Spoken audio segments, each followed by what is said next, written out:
10 साल पहले अक्षय कुमार का एक गाना आया था, शेरां दी कौम पंजाबी। अच्छा गाना है। तब बाबा गुरुग्राम में एक सॉफ्टवेयर कंपनी में काम करते थे और न चाहते हुए भी डांस पार्टीज में जाना पड़ता था। एक ऐसी ही पार्टी में शराब के नशे में डीजे पर यही गाना बज रहा था और डीजे, जो कि एक सिख लड़का था जो रात में भी काला चश्मा लगाता था, उसने गाना बीच में रोककर माइक पर बोला, क्या कहा? शेरां दी कौम बिहारी। और सब हंसने लगे, दिल्ली वाले, पंजाबी, सब। उस दिन मन किया था पूछ लूं कि गुरु गोविंद सिंह भी तो बिहारी थे, वो शेर नहीं थे क्या? आज गर्व है कि देश के प्रधानमंत्री ने यह प्रश्न पूछने की हिम्मत की है। तेल लगा के डाबर का, पहन की टोपी नाइक की, झड़ी लगा दो नाइक की। हेलो और नमस्कार मित्रों, मैं प्रधानमंत्री मोदी की हर बात से सहमत नहीं होता। मैं भाजपा वालों की तरह उन्हें अवतार पुरुष भी नहीं कहता कि वो कोई महामानव हो। कई बार चैनल पर ही उनकी आलोचना भी करता हूं, लेकिन इस आदमी में हिम्मत तो है और कभी कभी ये ऐसी बातें बोल देता है जो बोलने की हिम्मत किसी नेता में नहीं होती। धारा 370 और कांग्रेस मुक्त भारत जैसे मोदी के प्रयास तो सराहनीय हैं, लेकिन उससे भी ज्यादा महत्वपूर्ण मैं मानता हूं मोदी की आंखों में आंखें डालकर जवाब देने की क्षमता को। ये शायद इतिहास की पुस्तकों में दर्ज ना हो, लेकिन मैं मोदी की सबसे बड़ी राजनीतिक उपलब्धि धारा 370, राम मंदिर या 303 सीट को नहीं मानता। मैं मानता हूं दो राज्यों में मोदी की राजनीति को, महाराष्ट्र और हरियाणा। इन दोनों राज्यों में मान्यता थी कि सरकार किसी की भी बने, मुख्यमंत्री एक समाज का ही बनेगा। महाराष्ट्र में मराठा और हरियाणा में जाट। जहां महाराष्ट्र में किसी मराठा को मुख्यमंत्री बनाने की जगह एक ब्राह्मण देवेंद्र फडणवीस को बनाया, वहीं हरियाणा में जाट को ना बनाकर एक खत्री को मुख्यमंत्री बनाया गया।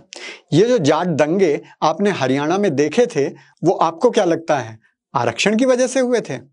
लेकिन मोदी जी पूरे पुष्पाराज निकले, मैं झुकेगा नहीं। और राजनीति में ये चाहे उतना महत्वपूर्ण ना हो, लेकिन सामाजिक रूप से ये बहुत महत्वपूर्ण कदम था और उन्होंने न केवल इस कदम को लिया बल्कि 5 साल बाद उसे दोहराया भी।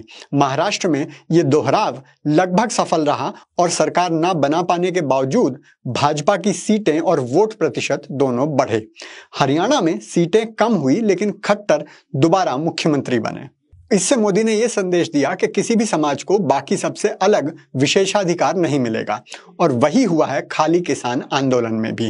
अब तक भाजपा अकाली दल के साथ जुड़ी दिखाई देती थी और पंजाब में कभी भी अपने बल पर चुनाव नहीं लड़ पाती थी, और इसमें निहित था कि हिंदुओं को पंजाब के समाज में दूसरे दर्जे का व्यवहार झेलना पड़ता था।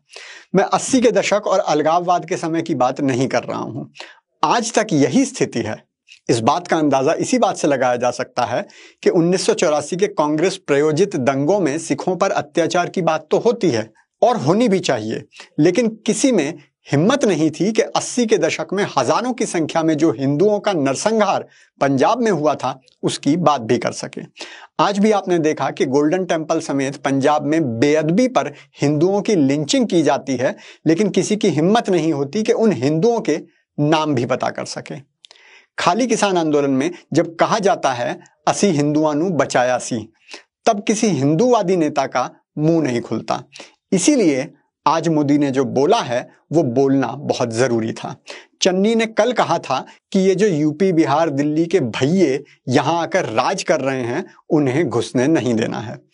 मोदी ने याद दिलाया कि संत रविदास जी, जिन्हें पंजाब का रविदासिया समाज पूज्य मानता है, वो भी यूपी के थे। उन्होंने तो नहीं सोचा कि मैं केवल यूपी के लोगों का ही भला करूंगा। गुरु गोविंद सिंह जी भी पटना साहिब में पैदा हुए थे।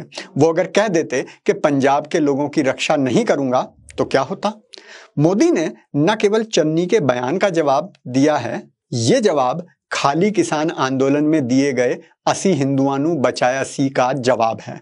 ये जवाब है योगराज सिंह के बयान का। ये जवाब है हर उस आवाज का जो हिंदुओं को अपने एहसान के तले दबाने की कोशिश करती रही है।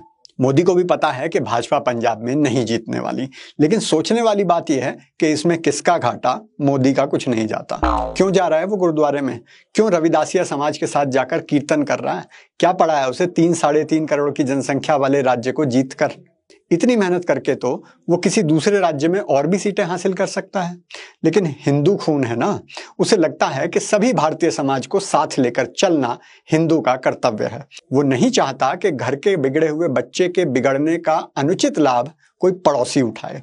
कोई और इंदिरा गांधी जैसा होता तो बोल देता छोड़कर आगे बढ़ जाओ। जो लोग मोदी को हराने की कोशिश कर रहे हैं वो ये भूल जाते हैं कि वो किसकी लड़ाई लड़ रहा है। आप तो आरोप लगाते थे ना कि ये 2 गुजराती देश को बेच रहे हैं, धंधा कर रहे हैं। खाली किसान आंदोलन में ये भी कह रहे थे कि बताओ गुजरात से कितने सैनिक बलिदान देते हैं। अब बताओ क्यों वो यूपी बिहार वालों के लिए लड़ रहा है? क्योंकि वो पूरे देश को अपना ही मांगता है, वो यूपी हो, बिहार हो या पंजाब। बाबा का आज का ब्रह्म ज्ञान है अंध विरोधियों के नाम। पहले तो ऐसी हरकतें करते हो और फिर कहते हो मोदी चुनाव कैसे जीत जाता है, ईवीएम को दोष देते हो। लेकिन ये जान लो कि हैक ईवीएम नहीं हुई है, कुछ और ही हो गया है। अब ये गोवा का वीडियो ही देख लो, गाड़ी कांग्रेस की, पोस्टर कांग्रेस का, गाना कांग्रेस का, लेकिन दिल का क्या करोगे, वो तो हैक हो गया।